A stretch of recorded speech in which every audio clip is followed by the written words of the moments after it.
औज़ुबिल्लाहि मिनश्शैतानिर्रजीम बिस्मिल्लाहिर्रहमानिर्रहीम। अस्सलाम वालेकुम अज़ीज़ तलबा, उम्मीद है आप सब लोग खैरियत से होंगे। हमने पहली दो वीडियोस में पहले दो असबाक की इबारत में से सवालात के जवाबात किए थे। आज हम सबक नंबर 3 गालिब का अछूतापन इसकी इबारत पढ़ेंगे और फिर उसके सवालात के जवाबात करेंगे।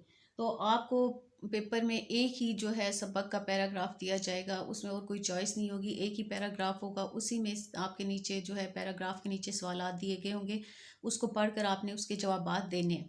आपने सही तरह ध्यान से पैराग्राफ पढ़ना है, एक दफ़ा पढ़ें, दो दफ़ा पढ़ें और फिर जो है सवालात के जवाबात लिखें। अक्सर जो जवाबात होते हैं वो आपने अपने अल्फाज में लिखने होते हैं, लेकिन ये इसके अंदर से ही लेकर, इसलिए ये कोई इतना मुश्किल नहीं है। आपको 9 सवालात दिए जाएंगे जिसमें से आपने 8 सवालात के जवाबात देने हैं, एक की चॉइस होगी। तो एक जो सवाल है वो अक्सर आता है कि आप इस इबारत का मरकज़ी ख्याल लिखें, तो वो आपने इसके अंदर से ही लिखना होता है। या आपको आ सकता है कि इस इबारत का खुलासा तहरीर करें, तो वो भी आप इसके अंदर से ही जो मेन इसकी 2-3 लाइनें वो आप लिख देंगे। तो ये जो सबक है गालिब का अछूतापन, इसके जो मुसन्निफ़ हैं ये अल्ताफ़ हुसैन हाली हैं। ये उनकी किताब यादगार गालिब से लिया गया। जी, उन्होंने जो किताब गालिब पर लिखी यादगार गालिब, उन्होंने इसमें गालिब की आदात व ख़साइल के बारे में, उनके अछूतापन यानी अछूतापन होता है निराला, दूसरों से जुदा के बारे में लिखा है कि वो कैसे दूसरों से उनका जो शायरी का अंदाज था जुदा था अछूता था। तो मिर्ज़ा गालिब जो थे वो अल्ताफ़ हुसैन हाली के उस्ताद थे। उन्होंने इस सबक में अपने उस्ताद मोहतरम के असलूब बयान होता है उनका तर्ज तहरीर, उस पर बात की है। गालिब जो थे उन्होंने शेर को में पहले तो मुश्किल पसंदी को इख्तियार किया। जैसे पहले शायर थे वो काफ़ी मुश्किल अल्फाज इस्तेमाल किया करते थे, तो यही इन्होंने अल्ताफ़ हुसैन हाली ने भी बताया गालिब के बारे में कि पहले उन्होंने भी वही रास्ता इख्तियार किया जो उनसे पहले शायरों ने इख्तियार किया था, लेकिन फिर उन्होंने जो है अपना अलहदा सादा तर्ज अपनाया। गालिब की शायरी में मौज़ूआत की रंगा रंगी है। उन्होंने पुराने शायरों की तरह सिर्फ आशिकाना मज़ामीन पर शायरी नहीं की, बल्कि उन्होंने उर्दू गज़ल को फ़िक्र व फ़लसफ़े से आशना किया। उनका कलाम जो है हर दौर में तस्लीम किया गया। देखें अभी भी कितने साल गुजर गए हैं, लेकिन अभी भी हम उनकी शायरी पढ़ रहे हैं और उनके कलाम के बारे में पढ़ रहे हैं। तो चलें इसका पैराग्राफ की रीडिंग शुरू करते हैं और फिर उसके सवालात के जवाबात देखते हैं। मीर व सौदा और उनके मुक़ल्लिदीन ने अपनी गज़ल की बुनियाद इस बात पर रखी है कि जो आशिकाना मज़ामीन सदियों से अव्वलन फ़ारसी और इसके बाद उर्दू गज़ल में बनते चले आए हैं, वही मज़ामीन अहले ज़बान की मामूली बोलचाल और रोज़मर्रा में अदा किए जाएँ। यानी जो शायर मीर के बारे में भी आपने पढ़ा हुआ है, मीर तकी मीर और सौदा जो थे ये, कि उनके जो वो और उनके बाद में उनकी तक़लीद करने वाले यानी उनके रास्ते पर चलने वाले मुक़ल्लिदीन कहते हैं कि उन्होंने इस बात पर अपनी गज़ल की बुनियाद रखी कि जो सदियों से जो मज़ामीन चले आ रहे थे यानी आशिकाना मज़ीन, सारे शायर उन्हीं मज़ामीन को यानी मौज़ूआत को लेकर अपनी शायरी कर रहे थे। तो बाद में भी जो आए वो भी उन्हीं के रास्ते पर चले। चुनाचे मीर से लेकर ज़ौक़ तक जितने मशहूर गज़ल गो मिर्ज़ा गालिब के सिवा कि मिर्ज़ा गालिब के अलावा जो थे अहले ज़बान गुज़रे हैं, इनकी गज़ल में ऐसे मज़ामीन बहुत ही कम होंगे जो इस महदूद दायरे से खारिज हों। यानी सब ने इन्हीं आशिकाना मज़ामीन को लेकर अपनी गज़लें लिखी। उनकी बड़ी कोशिश ये होती थी कि जो मज़मून पहले मुतअद्दिद बार यानी कई बार जो लिखा जा चुका है, वही मज़मून ऐसे बलीग़ असलूब में अदा किया जाए कि तमाम अगली बंदिशों सबकत ले जाए। यानी वो जो दूसरे शोरा थे वही वाला मौजू लेकर लिखते थे, लेकिन उनका ये होता था कि इसमें हम और ज़्यादा मुश्किल अल्फाज इस्तेमाल करें ताकि हम दूसरे शायरों से जो है आगे निकल जाएं। बरखिलाफ इसके मिर्ज़ा ने अपनी गज़ल की इमारत दूसरी बुनियाद पर कायम की। मिर्ज़ा गालिब इस रास्ते पर नहीं चले, उन्होंने अपने लिए अलहदा रास्ता इख्तियार किया। उनकी गज़ल में ज़्यादातर ऐसे अछूते मज़ामीन पाए जाते हैं जिनको और शोरा की फ़िक्र ने बिल्कुल मस नहीं किया, यानी उनको टच नहीं किया, और मामूली मज़ामीन ऐसे तरीके में अदा किए गए हैं जो सबसे निराला है और इनमें ऐसी नज़ाकतें रखी गई हैं जिनसे अक्सर असातिज़ा का कलाम खाली मालूम होता है। खुलासा ये है कि और लोगों ने अव्वल से आखिर तक कौम की शाहराह से सरे मुँह इनहराफ नहीं किया और जिस चाल से अगलों ने राह तय की थी इसी चाल से तमाम रास्ता तय किया है। यानी वो ये कह रहे हैं कि जो पहले वाले जो शोरा हजरात थे, उन्होंने जो शुरू से शायद जो जिस रास्ते पर चले आ रहे थे, उन्होंने भी आने वालों ने भी वही राह इख्तियार की और उससे बिल्कुल भी ना हटे।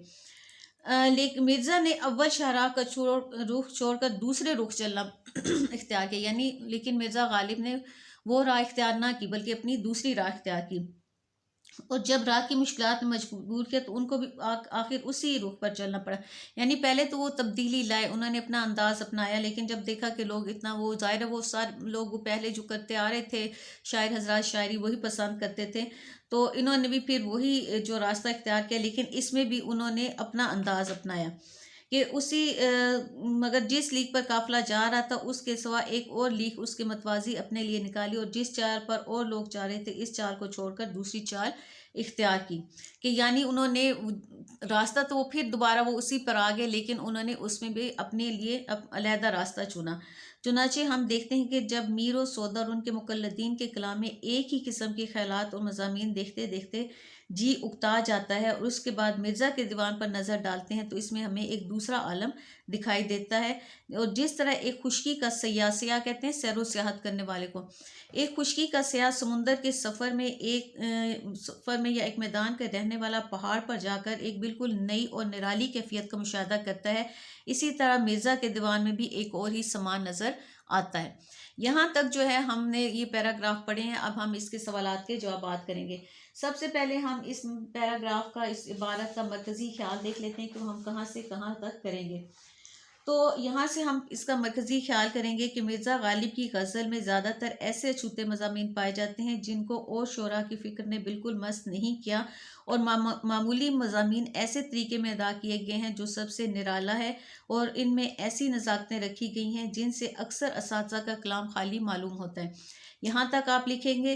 फिर आप लिखेंगे कि मीर व सौदा और उनके मुकल्लदीन के कलाम में एक ही किस्म के ख्यालात और मज़ामीन देखते देखते जी उकता जाता है, और इसके बाद मिर्ज़ा के दीवान पर नज़र डालते हैं तो इसमें हमें एक और ही जो है आलम दिखाई देता है। तो यहाँ तक जो है हम लोग जो है इसका मरकज़ी ख्याल लिख लेंगे। इसके बाद जो है हम सवाल नंबर 2 देखेंगे कि मुल्ताफ़ हुसैन हाली के नज़दीक मीर और सौदा और उनके मुकल्लदीन ने गज़ल की बुनियाद किस बात पर रखी। तो ये जो है कि मीर और सौदा और उनके मुकल्लदीन ने गज़ल की बुनियाद इस बात पर रखी कि जो आशिकाना मज़ामीन सदियों से अव्वलन फ़ारसी और इसके बाद उर्दू गज़ल में बनते चले आ रहे हैं, वही मज़ामीन अहले ज़बान की मामूली बोलचाल और रोज़मर्रा में अदा किए जाएँ।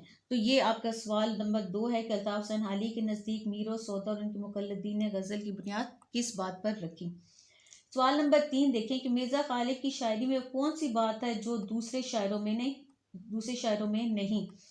तो गालिब के कलाम में जिद्दत मज़ामीन और तफ़रीक़ ख़यालात की चंद खसूसियात ऐसी हैं जो दूसरे शायरों में नहीं। गालिब की गज़ल में ये ज़्यादातर ऐसे अछूते मज़ामीन पाए जाते हैं जो और शुरा की फ़िक्र ने बिल्कुल मस नहीं किया, और उन्होंने मामूली मज़ामीन भी ऐसे तरीके में अदा की हैं जो सबसे निराला है, और उनमें ऐसी नज़ाकतें रखी गई हैं जिनसे अक्सर असातिज़ा का कलाम खाली मालूम होता है। ये सवाल नंबर 3 था कि मिर्ज़ा गालिब की शायरी में कौन सी बात है जो दूसरे शायरों की शायरी में नहीं। अब सवाल नंबर 4 देखें कि मिर्ज़ा गालिब के दीवान में एक और ही समान नज़र आता है, इस जुमले का मफहूम बयान करें। यह है ना कि एक और ही समान नज़र आता है।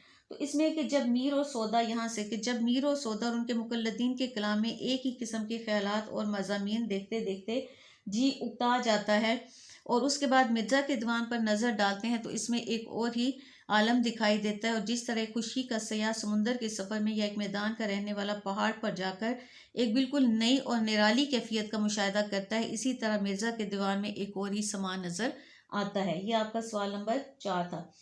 फिर है मदरजा झैल इबारत की रोशनी में दर्ज झैल जुमले की वजाहत करें कि अव्वल से आखिर तक कौम की, यहाँ से कि अव्वल से आखिर तक कौम की शाहरा से सरे मुँह इनहराफ नहीं किया। इस जुमले में जो है मिर्ज़ा गालिब ने कौन सी राह इख्तियार की, यानी इस जुमले की वजाहत करें। तो शुरू से शायरी करने वाले जो थे, उन्होंने जो था दूसरे वो जो आने वाले शायर थे वो भी उन्हीं के नक्शे कदम पर चले, और उन्होंने भी उसी राह को अपनाया। जिस चाल से अगलों ने राह तय की थी, इसी चाल से तमाम रास्ता इख्तियार किया। यानी ये था कि अव्वल से आखिर तक कौम की शाहरा से सरे मुँह इनहराफ नहीं किया, नीज़ मिर्ज़ा गालिब ने कौन सी चाल इख्तियार की। अब इस सवाल नंबर 6, मिर्ज़ा के कलाम में हमें एक दूसरा आलम क्यों दिखाई देता है। तो जिस रास्ते पर सब लोग चाह रहे थे, जो अदब की राह उन्होंने अपनाई थी, गालिब ने इस रास्ते के मुखालिफ अपना अलग रास्ता निकाला। जिस तरह एक खुशकी का सयाह समुंदर के सफ़र में या एक मैदान का रहने वाला पहाड़ पर जाकर एक बिल्कुल नई कैफियत का मुशाहिदा करता है, इसी तरह मिर्ज़ा के दीवान में एक और ही समान नज़र आता है।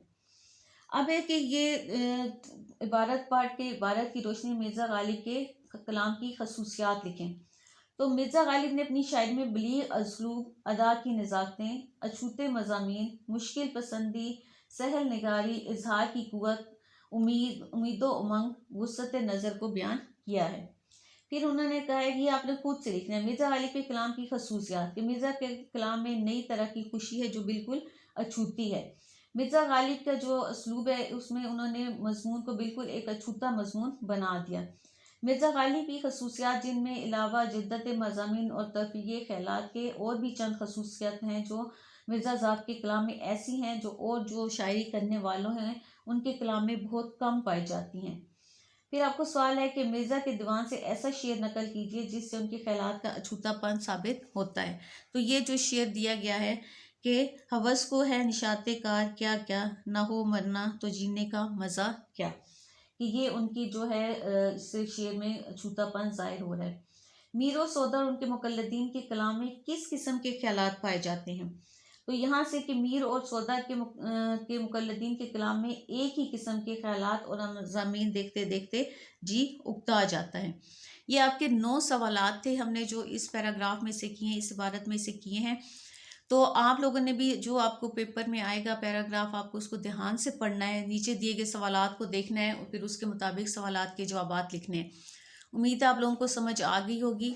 अगर किसी बच्चे को नहीं समझ आई तो मुझसे कमेंट सेक्शन में पूछ सकता है। अगर आपको मेरी वीडियो अच्छी लगी है तो मेरी वीडियो को लाइक करें, सब्सक्राइब करें और शेयर करें।